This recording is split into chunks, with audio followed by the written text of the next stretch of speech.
Hola, buenas tardes a todos y a todas. Bienvenidos a una edición especial, rara, diferente de las jornadas de TV Digital. Hola, Leonardo, ¿cómo estás? Hola Alejandra, ¿qué tal? ¿Cómo estás? Raro esto, ¿no? Siempre fueron en el auditorio de la universidad las jornadas y hoy tenemos que utilizar todas estas estrategias nuevas, o Sí. viejas, pero adaptadas a lo que está pasando.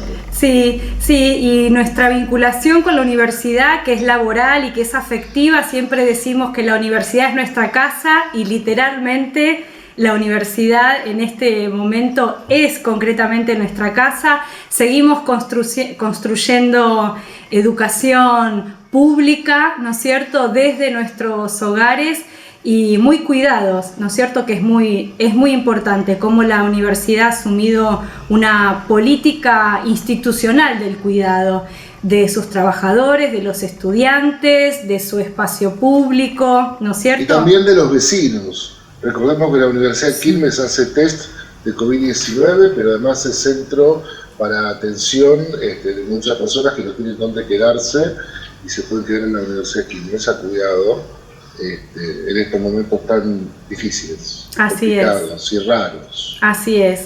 Y un poco vamos a hablar de eso en estas jornadas, ¿no es cierto?, de cómo la universidad a través de las pantallas y la reapropiación de la tecnología también dio continuidad a sus procesos. Pero antes de avanzar en esa cuestión, contarles que el programa de adaptación y desarrollo de la televisión digital, que fue creado en el año 2010, está cumpliendo 10 años.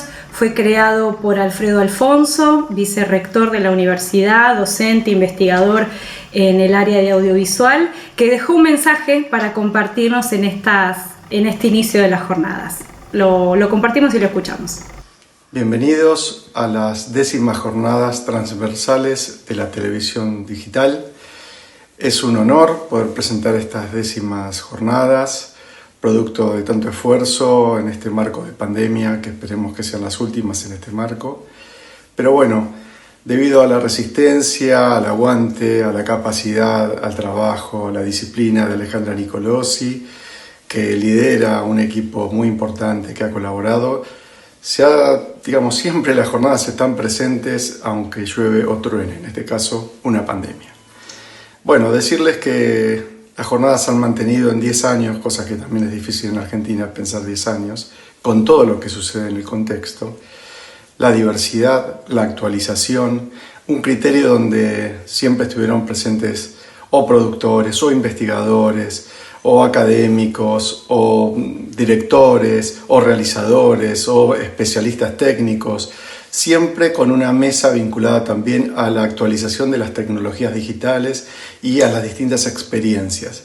Así que bueno, bienvenidos a estas 10º jornadas y esperemos que también sean de provecho.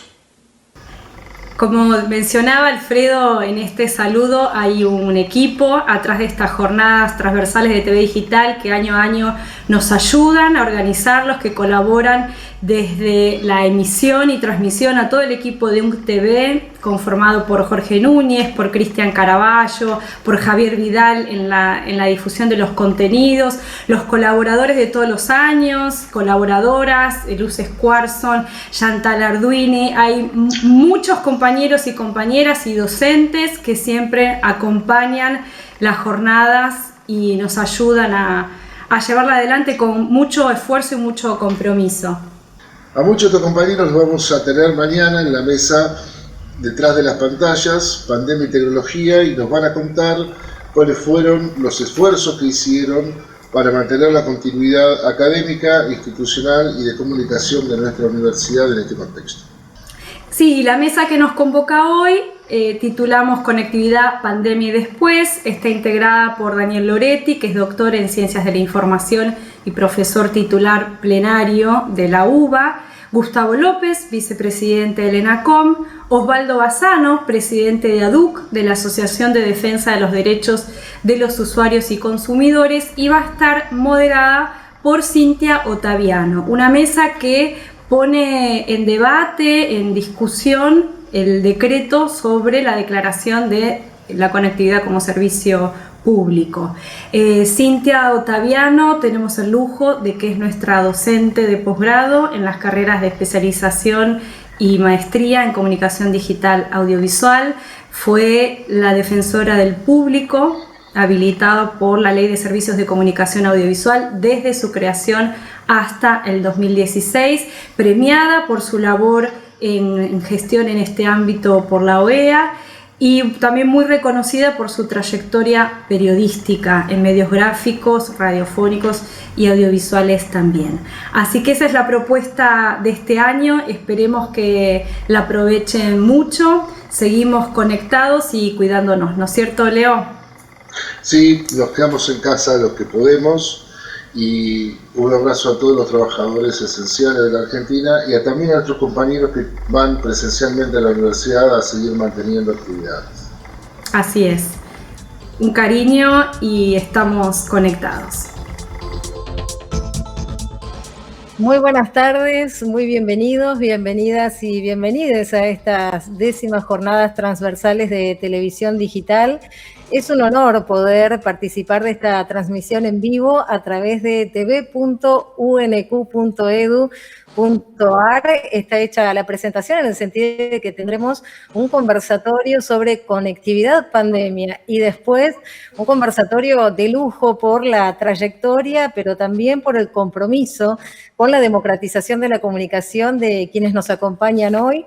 Damián Loretti, como ustedes saben, es abogado por la Universidad de Buenos Aires, doctor en Ciencias de la Información por la Universidad Complutense de Madrid, es profesor titular plenario de la Cátedra de Derecho de la Información de la carrera de Ciencias de la Comunicación de la UBA. Lo conocemos también como el padre de la Ley de Servicios de Comunicación Audiovisual. Damián, te damos la bienvenida. Hola, buenas tardes a todos, todas y todes. Es un honor participar de esta jornada invitada por la Universidad de Quilmes y gracias por la presentación, Cintia.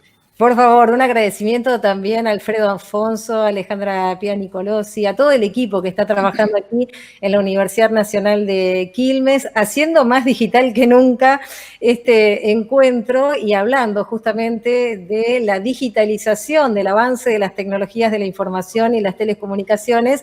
Va a estar con nosotros, ya está con nosotros, con nosotras y con nosotros Gustavo López. Él es abogado, periodista, docente universitario. En la actualidad es vicepresidente del Ente Nacional de Comunicaciones, del ENACOM. Durante el gobierno de Cristina Fernández de Kirchner fue subsecretario general de la Presidencia de la Nación y también uno de los hombres que ha contribuido con debates, con ideas, con aportes a la Ley de Servicios de Comunicación Audiovisual.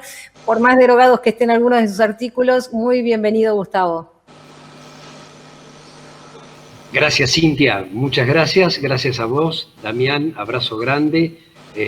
Y a la Universidad Nacional de Quilmes, gracias por la posibilidad de participar en este conversatorio. Y si ya teníamos la perspectiva jurídica, si le agregamos después la mirada que nos puede dar la gestión, la aplicación de ese marco jurídico, ahora vamos a agregar la tercera pata de este conversatorio que tiene que ver con la defensa de los consumidores y consumidoras, usuarios y usuarias. Está Osvaldo Bassano, otro abogado, presidente, socio fundador de la Asociación de Defensa de Derechos de Usuarios y Consumidores. Ya hablé con Osvaldo como para que agreguemos por allí la diversidad genérica. Desde 2008 es director y fundador del Instituto de Derecho del Consumidor y el Usuario del Colegio de Abogados de Lomas de Zamora. Y además es docente titular en la Cátedra de Derecho del Consumidor de la Facultad de Derecho de la Universidad del Este de La Plata. Muy bienvenido, Osvaldo. Gracias, muy amable a la facultad por invitarme. Muchas gracias a vos, Cintia, con todo el cariño que les tengo por la actividad y la trayectoria que representan, tanto vos, Gustavo, como el colega. Honestamente es un orgullo estar en este lugar y lamento que sean todos cuadraditos, pero no tengo otra alternativa, no tenemos otra alternativa. Somos cuadraditos y cuadraditas en la imagen, no, pero no me marea. Me mareo con esto, pero bueno, intentaremos esbozar la lucha que tenemos todas las consumidoras y consumidores que en la mayoría datan de muchos años y que viene evolucionando muy interesantemente. Muchísimas gracias por la invitación. Muchísimas gracias a los tres por estar aquí en este conversatorio que definitivamente se va a nutrir y ese mareo se va a acomodar enseguida, Osvaldo, porque vamos a comenzar con el análisis del decreto 690 de Alberto Fernández de Televisión Digital. Enunciábamos esa declaración de servicio público esencial y estratégico en competencia, pero muchas veces se asoció este decreto nada más que al congelamiento tarifario. Yo quiero saber ¿cuál es la perspectiva de Damián en torno al alcance que puede tener este decreto y los beneficios o si es que pudiera traer aparejadas ampliaciones de derechos? Bueno, no sé si te voy a dejar conforme con la respuesta. Un saludo a los colegas. A ver, primera puesta en el marco, la Comisión Interamericana de Derechos Humanos hizo una resolución, que es la resolución 1, en el marco de la pandemia de derechos humanos. Ahí planteó la grave situación de la conectividad en general de la región. Según la UIT, hay 300 millones de personas que no tienen acceso a Internet en Centroamérica, Caribe y América del Sur. Según la CEPAL, el 45% de la población no tiene acceso a banda ancha estable. Así que ese es el contexto en el cual se dicta el decreto. Ahora, el decreto tiene claros y oscuros o barridos y fregados, por plantearlo de algún modo. Voy a tratar de mitificar algunas cosas que se han dicho en contra del decreto, que creo que están mal dichas, y quiero plantear algunas que no han sido suficientemente visibilizadas a mi criterio y que a lo mejor nos resulta suficiente pensar en que se reglamenten, sino que hay que ajustarlo. El DNU tiene rango de ley hoy, más allá de la discusión que nos pueda caber sobre la ley de aprobación de los DNU. Primera cuestión, ¿puede haber servicios públicos en competencia? Sí. De hecho, los colectivos son un servicio público en competencia. Primera cuestión, entonces, que desmiente, no se puede hablar de servicios públicos en competencia, es un error. Segunda cuestión, ¿es un invento argentino? No. Cuando se declaró por la FCC en la época de Obama el Internet abierto y democrático, la Comisión Interamericana de Derechos Humanos, en particular la Relatoría, tomó ese tema y específicamente dijo que lo que había hecho Obama, que luego lo voltea Trump en una discusión muy importante alrededor de lo que es la neutralidad de red, era servicio público. También lo tiene en el marco de las telecomunicaciones la Constitución de México, ya no por ley. Se está discutiendo hoy en Colombia si la ampliación, algunas cosas sobre servicio público, afectaba o no la neutralidad de red, pero está dado que sí se lo considera. Entonces, primera cuestión, ¿está mal que las telecomunicaciones sean servicios públicos? Nada lo indica. ¿Viola derechos humanos que las telecomunicaciones regulen la actividad como servicio público? Tampoco. Ahora, no todas las telecomunicaciones son iguales y acá empiezan los temas.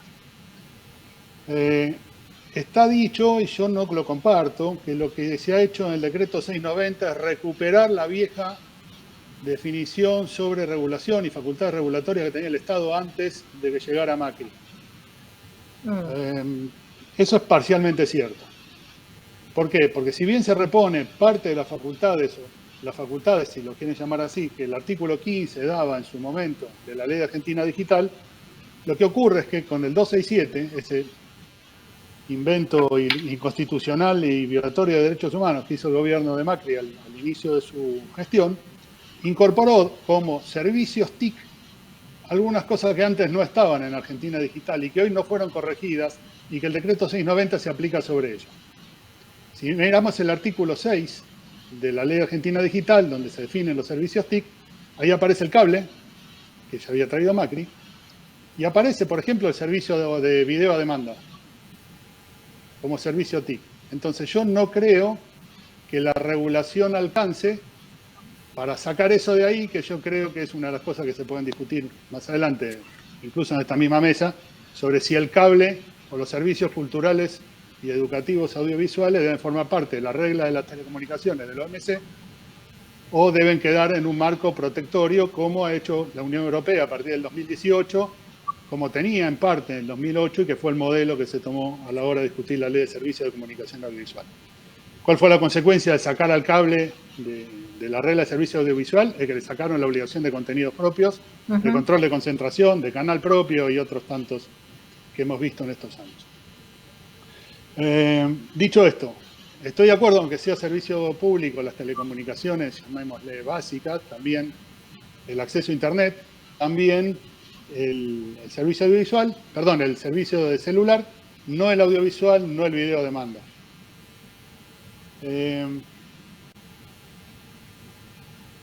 Dicho esto, por supuesto Gustavo me va a decir, de todo esto estamos trabajando porque es muy posible que así sea, no lo pongo en duda, pero él es vicepresidente de ANACOM y yo soy profesor universitario.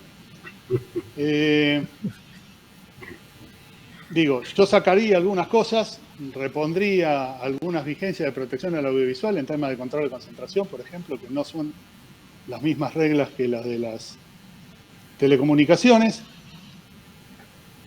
pero me parece que aparecen algunos temas pendientes. El decreto exige regulación, por supuesto, reglamentación. Una de ellas es lo que se llama reglamentación asimétrica o regulación asimétrica, ya prevista en la Ley Argentina Digital originaria. Lo que ocurre es que el decreto, en el modo que ha instalado, está muy bien como punto de partida, pero necesita correcciones rápidas. Por ejemplo, el congelamiento de tarifas no se dio en la misma base cero. Muchos canales pequeños les impacta de modo diferente, ahora lo voy a explicar por qué. Muchos prestadores de Internet pequeños les impacta distinto, pero no solo por el tamaño, sino por la progresión tarifaria que ellos mismos se han dado. Por ejemplo, no todos ajustaron sus tarifas con posterioridad al decreto del presidente Fernández, el 1420, de los 3.000 y 4.000 pesos. Si algunos ajustaron, como son los grandes, tarifas a posteriori y no los pequeños, ahí hay un impacto inicial que hay que corregir más rápido que tarde. Hay otro impacto que tiene que ver con el valor del dólar como insumo. El 80-90% de los insumos impactan en dólar oficial. No estoy hablando del paralelo ni nada parecido. El congelamiento impacta distinto, pues si no tienen la misma espalda, y voy reduciendo, si no tienen la misma espalda impacta distinto. Los temas de interconexión se van a tratar en breve, imagino. Hay otro tema con el congelamiento de las tarifas en general. Una cosa es establecer un congelamiento a servicios básicos y otra cosa es establecer un congelamiento a los servicios premium. Sobre todo cuando la justificación es la protección del derecho a la comunicación de los sectores más vulnerables. Hay otro problema a resolver, no puede haber servicio partido en el cable analógico, pues no funciona igual que el digital y eso hay que corregirlo. Y hay algunas cosas más puntuales, que es el impacto de la definición de servicios públicos en algunas empresas que no lo eran, porque la ley de sociedades comerciales les genera una exigencia superior a la fiscalización, en base a la fiscalización estatal, órganos de fiscalización, directorios, etcétera. Con lo cual digo, estoy muy de acuerdo, hay cosas que corregir rápido para que el impacto de la aplicación del decreto no genere un efecto distorsivo que no es el que queremos, lo que estamos apoyando el decreto. Clarísimo, Damián, como siempre, con mucha precisión, y justamente es un decreto que tiene muy pocos artículos. En el 6º menciona la autoridad de aplicación, que será el Ente Nacional de Comunicaciones, y uno escuchándolo a Damián Loretti, lo primero que piensa es qué importante sería que estas normas complementarias necesarias para el cumplimiento del presente decreto se pudieran construir colectivamente. Esa va a ser la pregunta para Gustavo. Mientras saludamos a Lía Gómez, que nos desea un buen inicio de las jornadas, dice que acá nos está viendo, nos felicita. También a Cecilia Vila, saludos desde San Juan, excelente panel, nos van diciendo, y le vamos dando paso, por supuesto, a las audiencias. Entonces, Gustavo, ¿cuál es tu punto de vista con la precisión que ha dado Damián en cuanto a la necesidad de hacer correcciones que urgen para no generar desigualdades? Primero coincido plenamente, porque el decreto, ¿en qué marco hay que inscribirlo? En el marco de un segundo aumento que iban a dar las empresas grandes, fundamentalmente, en el medio de la pandemia. Digo, recordemos que entre abril y mayo, las principales operadoras de cable, de internet y de telefonía celular en Argentina habían decretado un primer aumento, algunas en abril, otras en mayo. Nosotros conseguimos, a través de una negociación, un congelamiento de precios hasta el 31 de agosto, y las mismas empresas ya habían anunciado el 1 de agosto un nuevo aumento para el 1 de septiembre. En ese marco, en el marco de una pandemia que cuando se declaró el aislamiento social preventivo y obligatorio en marzo, no sabíamos cuándo iba a concluir, y los primeros congelamientos hablaban de 3 meses, cuando nos damos cuenta de que hay 12 millones de argentinos que están sobreviviendo gracias a la ayuda estatal, ya sea a través del IFE, de la Asignación Universal o de los ATP, sobre esa población iba a caer un segundo aumento en un solo semestre en el medio de la pandemia, decidimos 2 cosas. El congelamiento, por única vez y hasta el 31 de diciembre, pero a su vez dotar, por eso es tan pequeño el DNU, digo apenas 6 artículos, dotar al Estado, a través del ENACOM, de una herramienta regulatoria hacia el futuro, donde básicamente se pretenden 2 cosas. A partir de la sanción del decreto, ningún aumento puede ser resuelto de manera unilateral por las empresas. Es decir, las empresas van a tener que justificar frente al Estado, en este caso el ENACOM, los mayores costos, sea costo, inversión, tasa de ganancia. Y lo segundo que trae el decreto es la obligación de ofrecer las empresas en cada uno de los servicios una prestación universal obligatoria, es decir, una tarifa social, que es así, va a ser acordada y regulada por el Estado, tanto en precio como en servicios. Yo creo que el DNU abre una oportunidad. Mirá, conversando, hasta ahora, Cintia, nosotros hemos hablado con todos los sectores. Arrancamos hablando con el sector cooperativo, hablamos con las pymes de Internet a través de Cabase, hablamos con todas las entidades de cable, digo, con ATBC, con Red Intercable, hablamos con las organizaciones de usuarios y de consumidores, obviamente hablamos con las telco, a cada uno le pedimos su punto de vista y yo entiendo que la regulación va a salir en 2 etapas. ¿Por qué? Por una cuestión de tiempo. Digo, nosotros necesitamos terminar con el congelamiento el 31 de diciembre porque así lo dice el decreto y además todas las normas reglamentarias que todavía se mantienen vigentes establecen que por lo menos hay que anunciar con 30 días de anticipación cualquier aumento. Quiere decir que en el mes de noviembre nosotros tenemos que por lo menos tener terminado cuáles son los parámetros de aumento de aquí para adelante, es decir, los parámetros objetivos que vamos a tomar en cuenta para armar una tabla y que esto permita tener valores de referencia.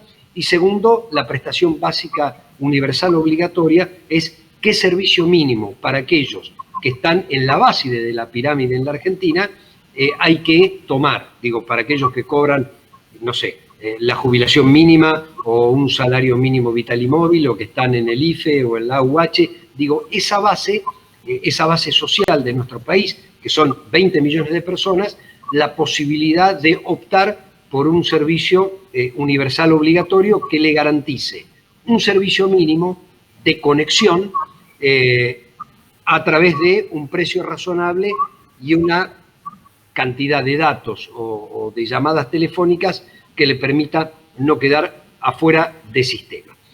¿Qué rescato yo como positivo? Bueno, ¿por qué quedó el cable adentro? Porque es un servicio TIC. Ahora, ¿cuál es la idea nuestra? Trabajar con los legisladores de manera tal de la ensalada que quedó después del DNU 267 de Macri, poder arreglarlo. Y eso es una tarea legislativa, nosotros no lo queremos hacer a través de un decreto de necesidad de urgencia, es decir, recuperar el sentido del audiovisual más allá de la plataforma que se utilice para ver el audiovisual. Digamos, que tenga una regulación como audiovisual, como industria cultural, y no una regulación TIC. Digo, eso lo dejo aclarado. Lo segundo que dejo aclarado es que en una segunda etapa, porque no sé si llegamos a noviembre, la idea es tener una regulación asimétrica, que es lo que están reclamando las pymes y las cooperativas, que tienen que ver con el valor de interconexión, el uso de la infraestructura pasiva. Digo, hay una serie de complejidades que no hacen de manera directa al usuario, pero sí lo van a hacer de manera indirecta al usuario, pero que tenemos que resolver. Por eso yo creo que el DNU abre una oportunidad.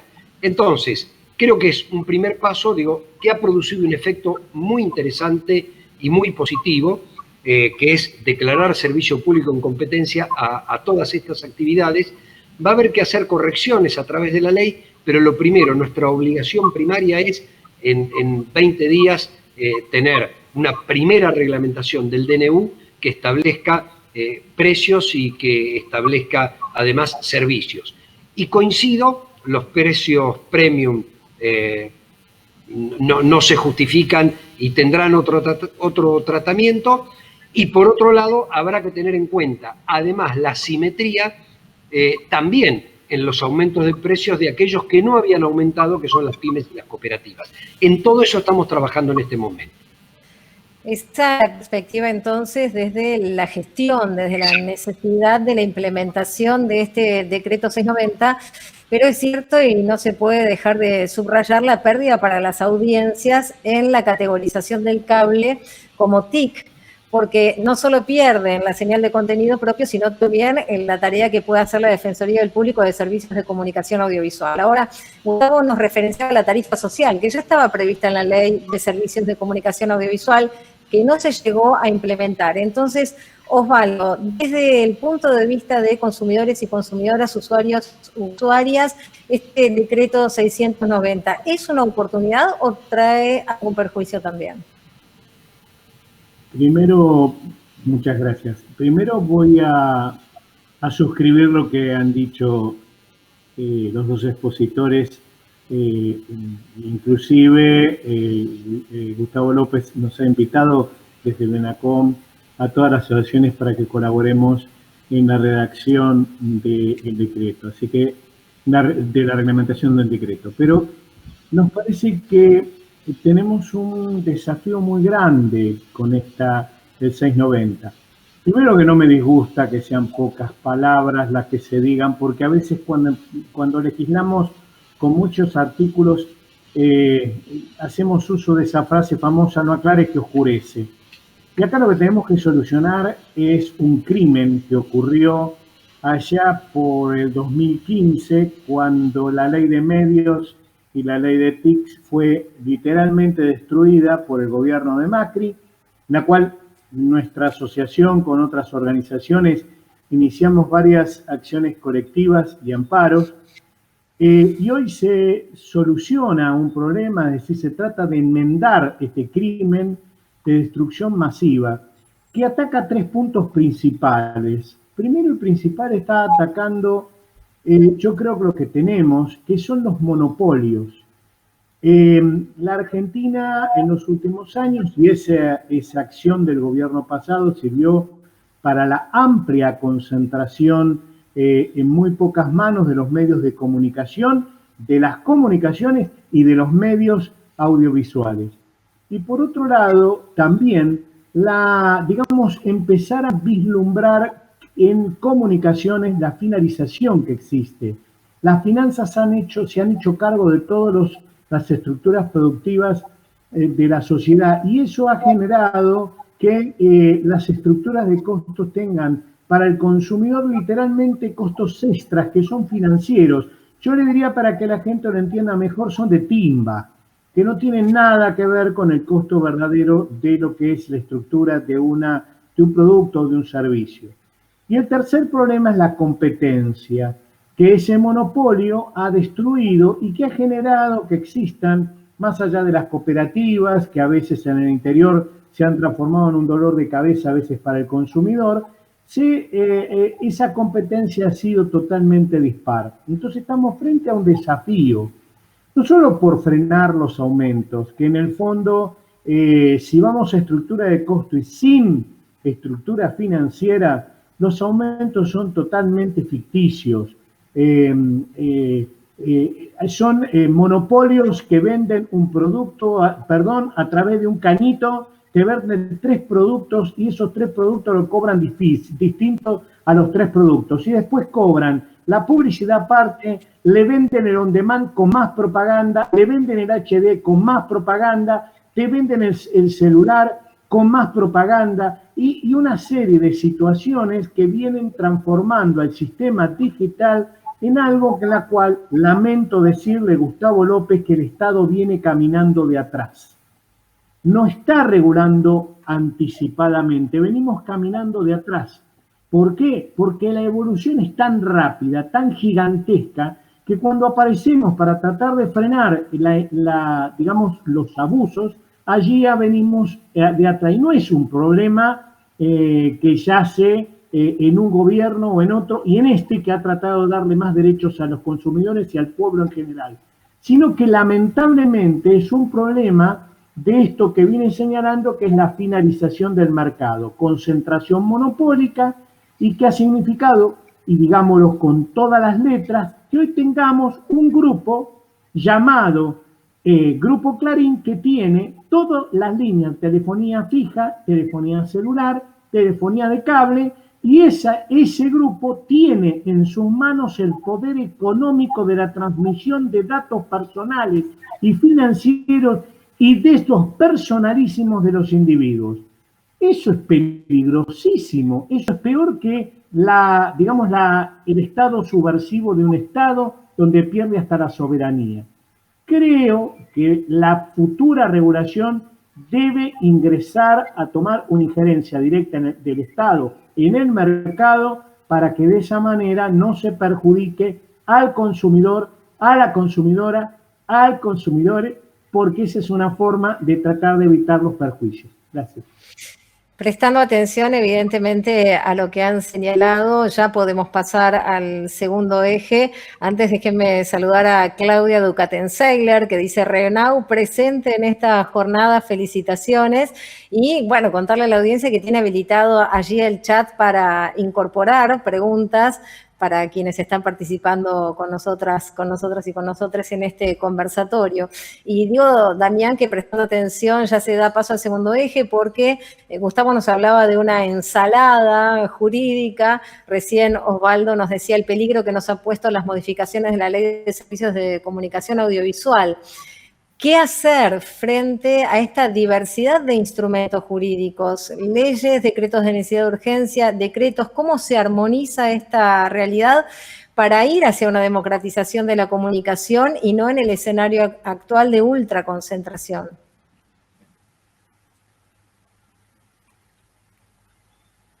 Estás muteado, Damián. Ahí está. Perdón el silenciamiento.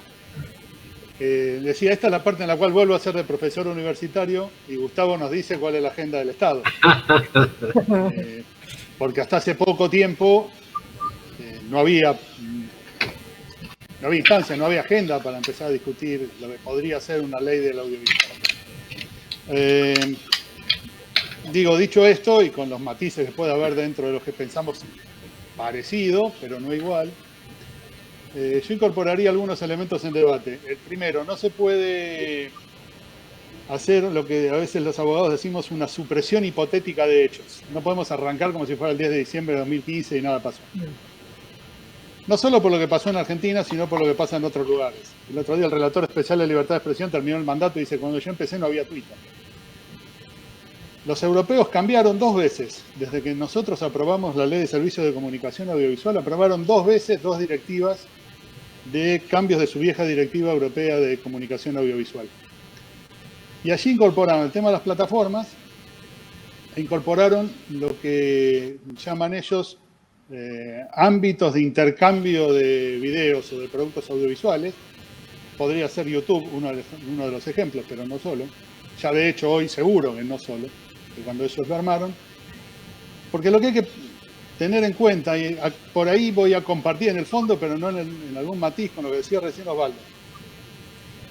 Hay una migración del financiamiento que en una época tenían los medios abiertos y los diarios, luego se pasó al cable, luego se pasó a las premium del cable, y hoy fueron a parar a las plataformas.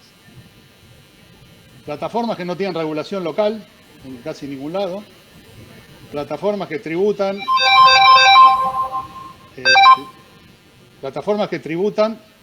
forzadamente algunos impuestos en los países, que no generan producción, que son una aspiradora de dólares, y que en Europa se fueron planteando que tienen que tener algún tipo de obligaciones, tanto las plataformas como los OTT.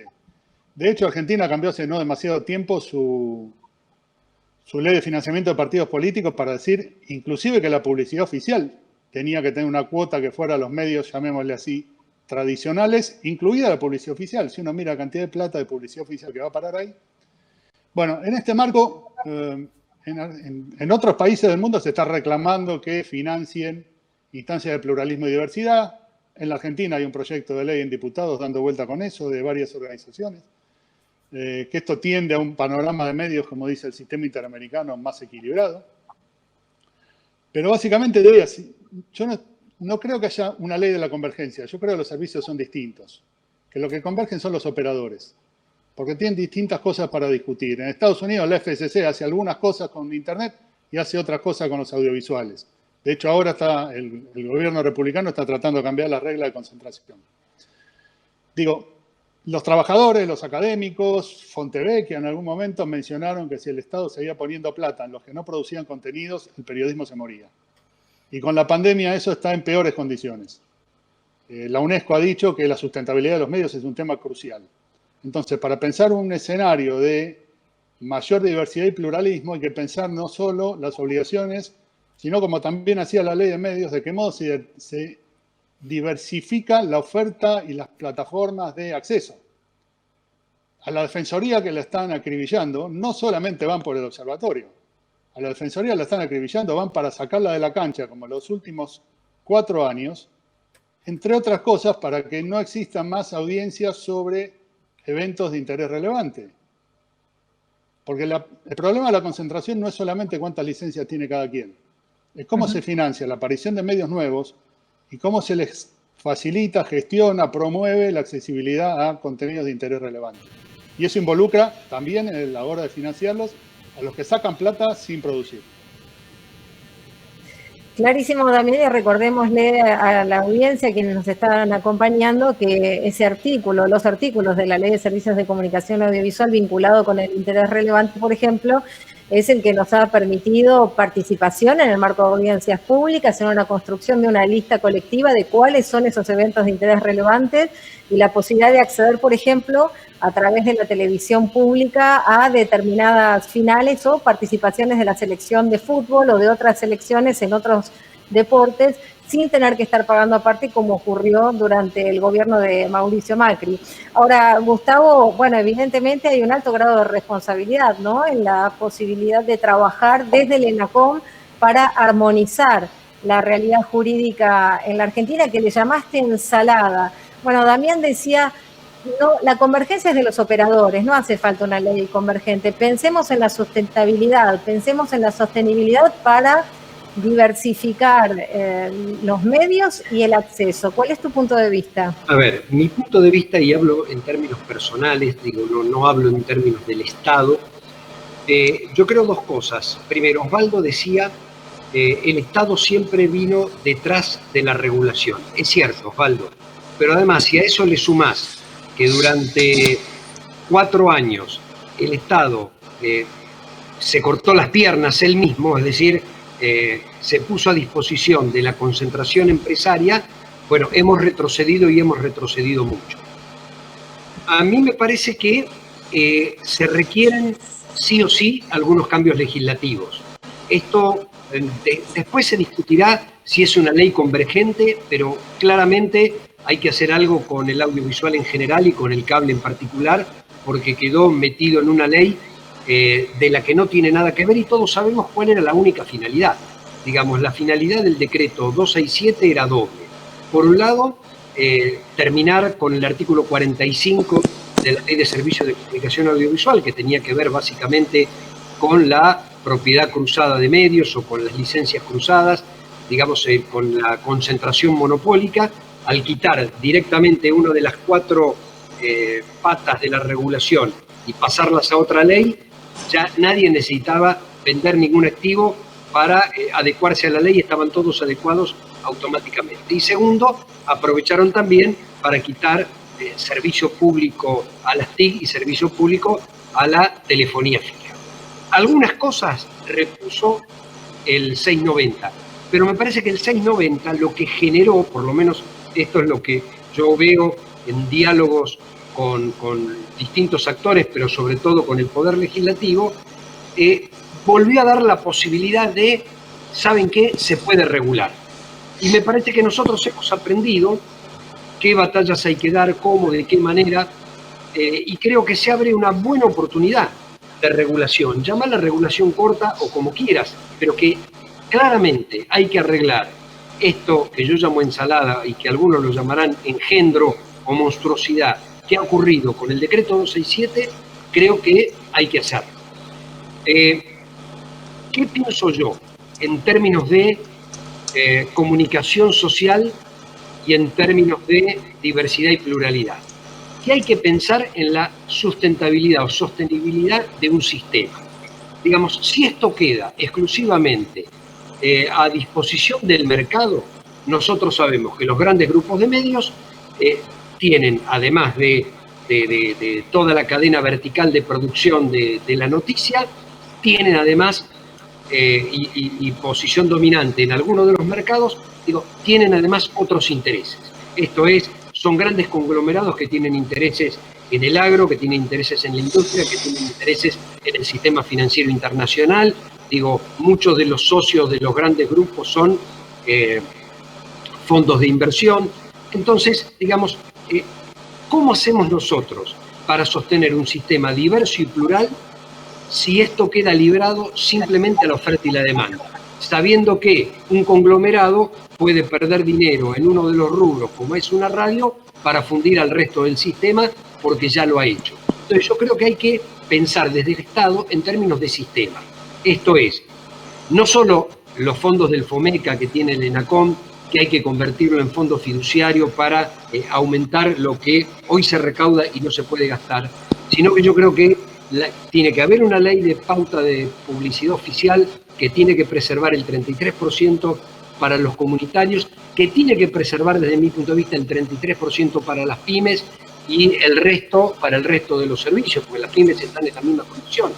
Yo creo que tiene que haber créditos con tasa subsidiada, que hay que pensar en términos de un sistema, porque la única manera, desde mi punto de vista, de garantizar la diversidad es garantizando la sustentabilidad del sistema.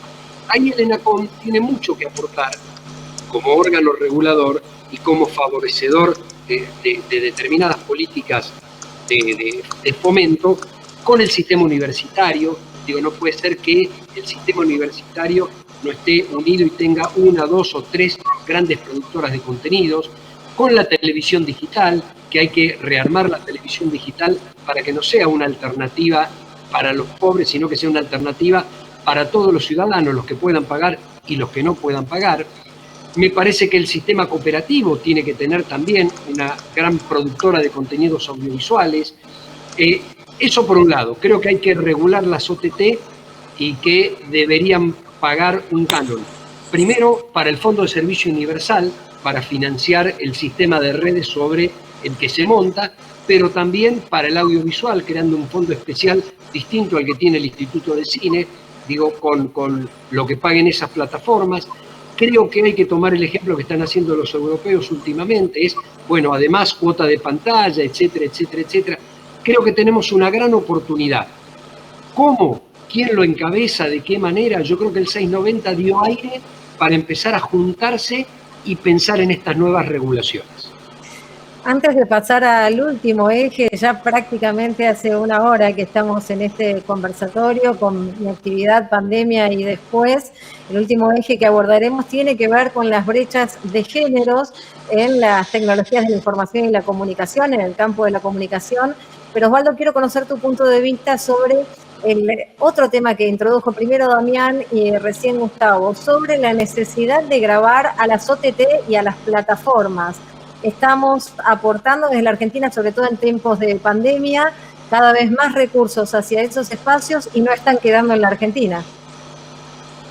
Claro, el problema, como bien dije, la gran concentración que hay en el tema de estos grupos empresarios muy financieramente corporativos, hace que también genere una situación bastante dispar para el consumidor. Ahora, yo a esto también lo adoso con la decrepitud, más allá de que puede ser un término subjetivo, de la calidad de las emisiones.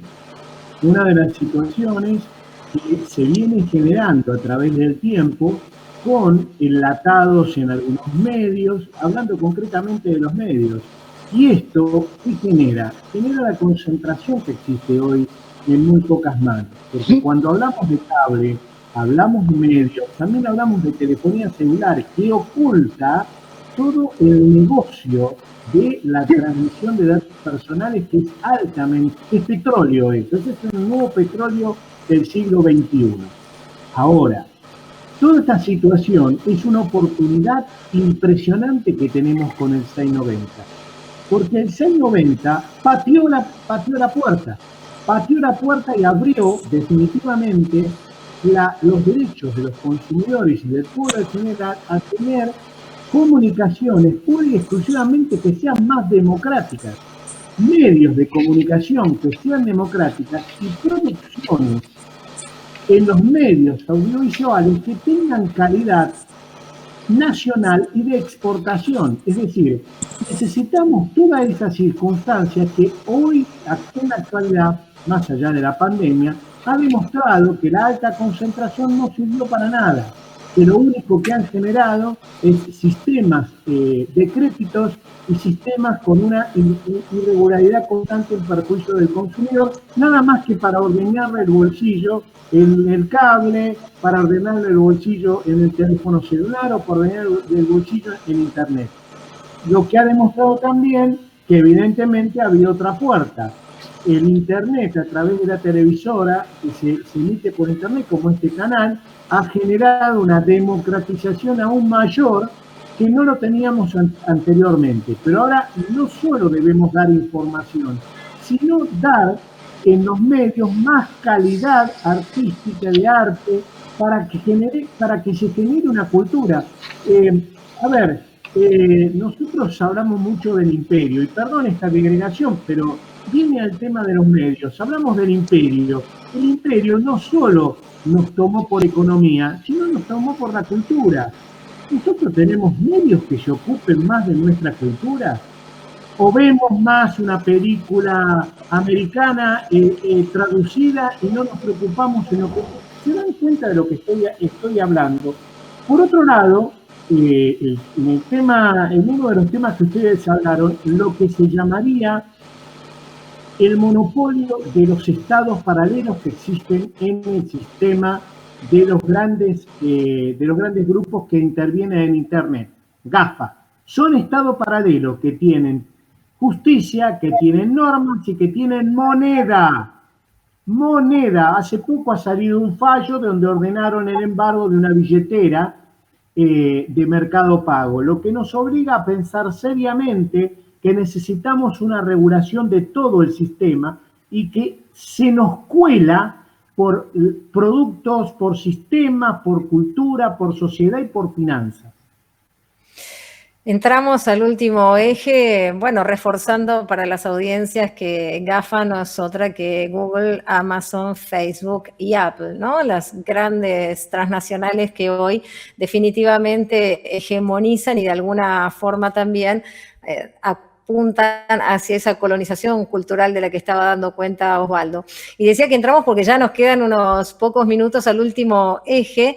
Ustedes saben que desde mi perspectiva la pandemia, el COVID-19, ha sido una especie de luminol, ¿no? En una escena del crimen, como hablaba Osvaldo, en el campo de la comunicación, que ha dejado en evidencia las grandes desigualdades. Desigualdades en el acceso a Internet, pero también desigualdades en la calidad del Internet al que se puede acceder, desigualdades en el acceso a los dispositivos y a la alfabetización, ¿no? Al conocimiento necesario para poder acceder a través del derecho humano a la comunicación, al derecho humano a la salud, al derecho humano a la educación, al derecho humano al trabajo. También aparecen allí brechas de géneros. Damián, ¿cuál es tu perspectiva con respecto a la existencia de esas brechas y a la tarea que deberíamos hacer para ir camino hacia la erradicación de esas discriminaciones?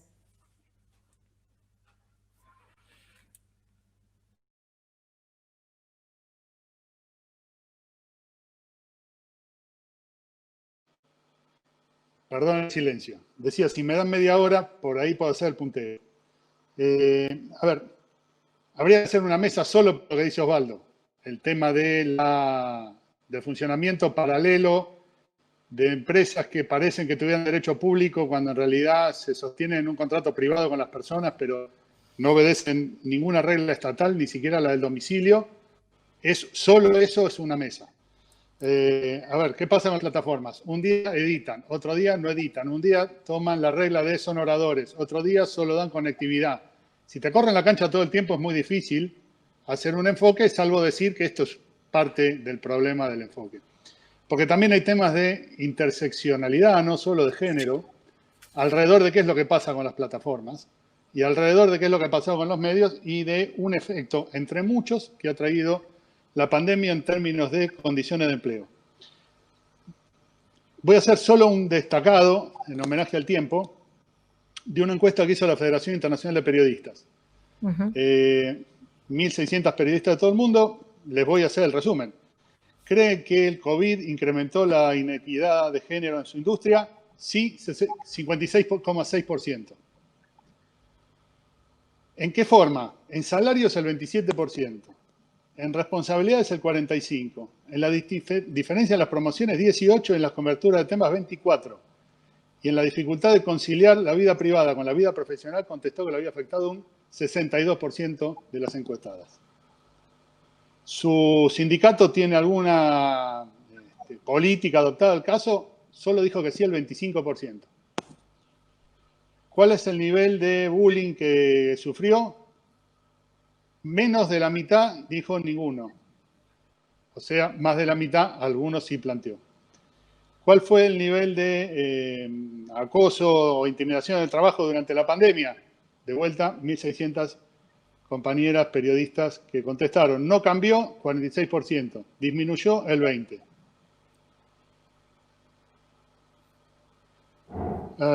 En términos de descripción de las situaciones, son exactamente las mismas que en línea. O sea, el problema sigue afectando. Ahora, ¿cuál es el nivel de estrés o cómo impactó sobre su nivel de estrés la pandemia y el teletrabajo? De vuelta, insisto, a 1.600 periodistas mujeres. Aumentó el 76%. Solo el 8% dijo que decreció.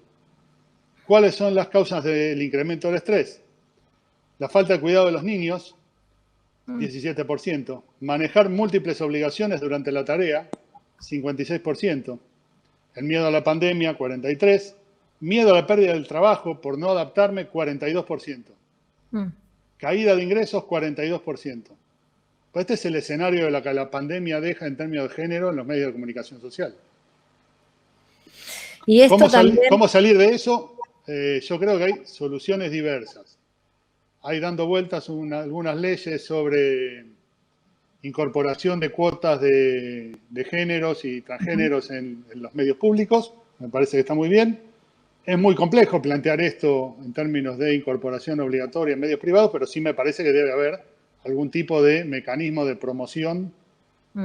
Insisto con esta ley de la iniciativa de pluralismo y diversidad, donde hay una regla de acceso a un fondo, donde el mantenimiento y crecimiento de las cuotas de género hacia adentro y hacia afuera, en términos de programación, de interés, y que las periodistas mujeres no se encarguen de la moda, sino que se encarguen de política, que es otro de los problemas, es lo que les da derecho a acceder a ese tipo de premios.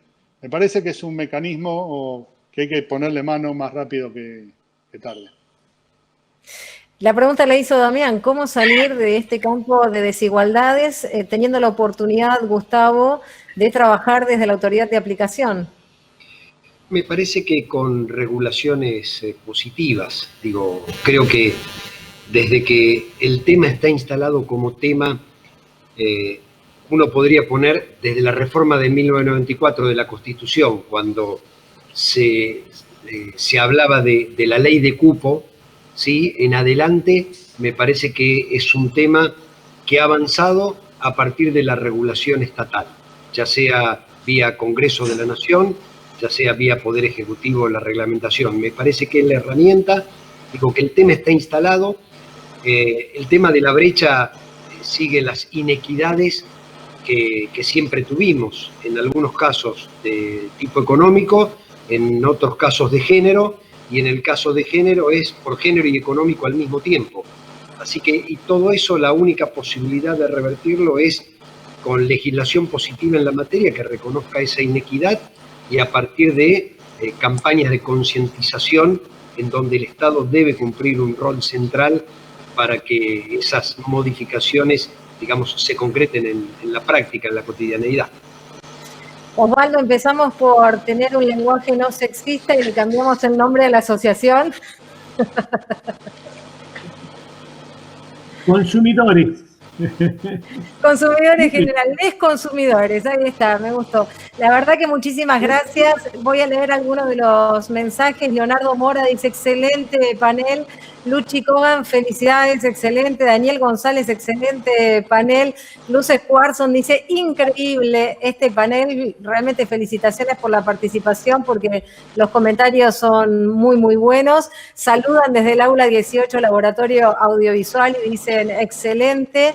Coincido con Gustavo, activar herramientas que permitan financiar y sostener la producción no solo de las universidades, sino del también llamado tercer sector. Por ejemplo, acceder a pauta. Bueno, algo que mencionaba también Damián. Dice Cecilia Vila, y con esta pregunta casi que cerramos, algo que quieran hacer algún comentario de cierre, por supuesto. Una consulta para Gustavo. ¿Están trabajando o tienen previsto trabajar por más inclusión de las señales de televisiones universitarias y comunitarias en las grillas de canales de las empresas de cable, de las licenciatarias?